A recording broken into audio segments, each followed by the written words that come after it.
지하실의 비밀. 나는 지방에 사시는 부모님과 크게 싸운 뒤 결국 집을 나왔다. 처음엔 친구들 집을 전전하며 버텼지만 오래 머무를 수는 없는 노릇이었다. 급하게 룸메이트 및 원룸 임대 앱을 뒤지던 중 민우라는 남성이 자신의 집에 방 하나를 임대한다는 글을 올린 것을 발견했다. 서울 변두리의 낡은 단독주택, 월세는 30만원. 가격은 나쁘지 않았다. 그는 자신이 집주인이자 룸메이트라며 거의 집에 없을 거라 했다. 하지만 몇 가지 규칙이 있었다. 파티 금지, 손님 초대 금지, 거실에서 술 마시는 것 금지. 그리고 무엇보다도 지하실 출입 절대 금지라고 빨간 글씨체로 강조해 두었다. 처음엔 이상하게 생각하지 않았다. 직접 집을 보러 가기로 했다. 문을 열어준 순간 민우에게서 이상한 기운이 감돌았다. 그는 지나치게 조용하고 어딘가 불안해 보였다. 집을 둘러보는 동안에도 손을 떨고 말을 더듬었다. 그러나 집 자체는 나쁘지 않았다. 주방과 거실이 이어진 개방형 구조, 꽤 넓은 내방. 서울에서 이 정도 조건이라면 충분히 괜찮았다. 민우는 다시 한번 규칙을 강조하며 다락방과 지하실은 창고로 쓰고 있으니 절대 들어가지 말라고 말했다. 나는 고개를 끄덕이며 계약 없이 월세만 내기로 하고 이틀 후 이사를 왔다. 이사한 첫날 방 안을 정리하면서 문이 잘 잠긴다는 점에 안심했다. 하지만 며칠 지나면서 이상한 일들이 벌어졌다. 민우는 분명 집에 잘 없다고 했는데 늘 집에 있었다. 퇴근해서 집에 돌아오면 항상 그의 차가 주차되어 있었고 밤이 되면 발소리, 문 여닫는 소리, 그리고 어딘가에서 나는 둔탁한 소리들이 들려왔다. 어느 날 새벽 2시 화장실에 가려던 나는 지하실 문이 살짝 열려있는 것을 발견했다. 이상한 느낌이 들어 계단 위에서 내려다보았다. 지하실 어딘가에서 희미한 불빛이 새어나오고 있었고 둔탁한 쿵쿵 소리가 들려왔다. 무언가를 두드리는 듯한 소리. 그리고 갑자기 정적. 순간 민우가 계단 아래에서 모습을 드러냈다. 어둠 속에서 그의 눈이 반사되어 빛났다. 그는 나를 노려보며 낮고 단호한 목소리로 말했다. 문 닫아. 그 순간 심장이 철렁 내려앉았다. 나는 얼른 문을 닫고 내 방으로 뛰쳐들어가 이불을 뒤집어 썼다. 잠을 이룰 수 없었다. 대체 그는 지하실에서 무엇을 하고 있었던 걸까? 며칠 후 퇴근하고 돌아온 나는 섬뜩한 광경을 마주했다. 내 방문이 열려 있었다. 나는 항상 문을 잘 잠그고 다녔는데 하지만 그날따라 문이 활짝 열려 있었다. 방 안을 살펴보니 서랍 속 옷이 흐트러져 있었고 옷장 문도 살짝 열려 있었다. 누군가 내 물건을 뒤진 게 분명했다. 순간 민우가 내 방 열쇠를 가지고 있다는 사실이 떠올랐다. 나는 당장 따지기로 했다. 그의 방 문을 두드렸지만 아무런 반응이 없었다. 하지만 그의 차는 여전히 주차되어 있었다. 이상한 불길함이 몰려왔다. 주방에서 저녁을 데우며 생각을 정리하던 중 그의 방문이 열리는 소리가 들렸다. 나는 거실로 나가 집주인과 마주쳤다. 그는 외출하려는 듯 급히 나가려 하고 있었다.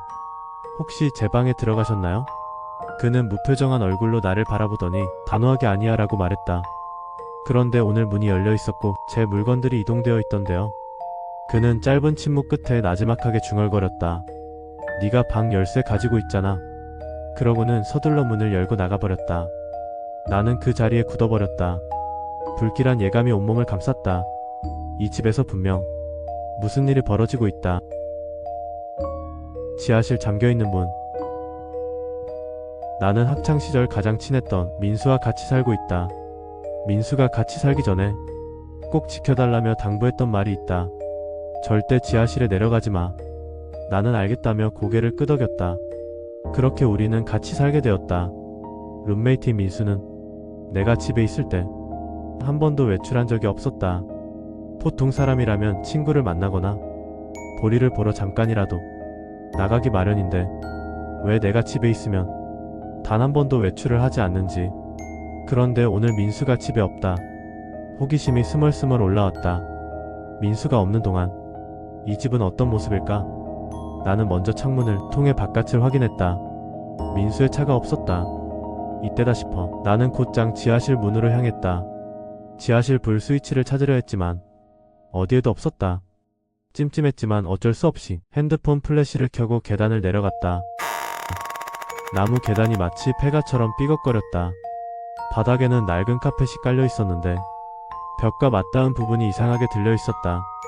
마치 대충 붙여놓은 것처럼. 방 한가운데에는 낡고 촌스러운 소파 하나가 덩그러니 놓여 있었다. 그리고 코를 찌르는 냄새. 처음에는 곰팡이 냄새인가 싶었는데 한 걸음 또 한 걸음 걸을수록 냄새는 점점 더 강하게 내 코를 찔렀다. 구석에 잠긴 문 하나가 눈에 들어왔다.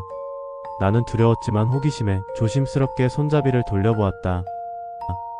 잠겨 있었다. 어쩌면 다행일지도 모른다. 나는 정말 저 안에 있는 걸 보고 싶었던 걸까? 나는 지하실을 한 바퀴 더 둘러보았다. 아무렇게나 쌓인 박스들이 있었지만 모두 테이프로 단단히 묶여 있었고 굉장히 무거웠다. 열어서는 안 될 것 같은 기분이 들었다. 나는 알 수 없는 두려움에 곧장 지하실 문을 닫고 위층으로 올라와 내 방 이불 속에 숨죽여 웅크리고 있다가 졸았다.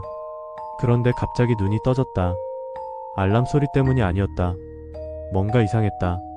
귀를 기울였다. 침대 옆 바닥이 눌리는 소리가 들렸다. 나는 천천히 고개를 돌렸다. 민수가 서 있었다. 민수는 나를 가만히 내려다보고 있었다. 순간적으로 몸이 굳었다. 나는 비명을 지르려 했지만 그가 손가락을 입술에 가져다 대며 속삭였다. 쉿. 그리고 낮은 목소리로 물었다. 너 지하실 갔었지? 심장이 철렁 내려앉았다. 아니. 나는 필사적으로 부정했다. 그러나 민수는 희미한 미소를 지으며 다시 물었다. 확실해? 나는 정신을 가다듬고 반격했다. 그보다 어떻게 내 방에 들어온 거야? 나는 분명 문 잠궜는데. 그러자 민수는 천천히 손을 들어 올렸다. 빈손이었다. 아무것도 들고 있지 않았다. 그런데 그 순간 알 것 같았다. 민수는 조용히 방문 쪽으로 걸어가 문을 닫으며 말했다. 다른 곳으로 이사하는 게 좋을 거야. 나는 더 이상 머물 수 없었다. 바로 짐을 싸기 시작했다. 한순간도 단 1분도 더 이 집에 있을 수 없었다. 하지만 나는 무슨 용기가 났는지 민수의 방문을 두드리며 소리쳤다. 월세 반이라도 돌려줘. 잠시 후 방문이 살짝 열리더니 민수의 손만 문틈에서 나왔다. 손에는 지폐 몇 장이 들려 있었다. 나는 돈을 낚아채듯 가져갔다. 20만 원이었다. 원래 받아야 할 돈보다 부족했지만 상관없다. 여기서 당장 떠나는 게 더 중요하다. 나는 당장 필요한 짐만 싸서 나왔다. 그날 밤 차 안에서 다급하게 여자친구에게 연락했다. 이 시간에 무슨 일이야? 나는 일단 가서 이야기해주겠다 하고 자취하는 여자친구 집으로 갔다. 여자친구한테 모든 이야기를 털어놓았다. 혹시 내가 집을 구할 때까지만 너랑 같이 있어도 될까? 그러자 여자친구는 그렇게 하라며 따뜻하게 안아주었다.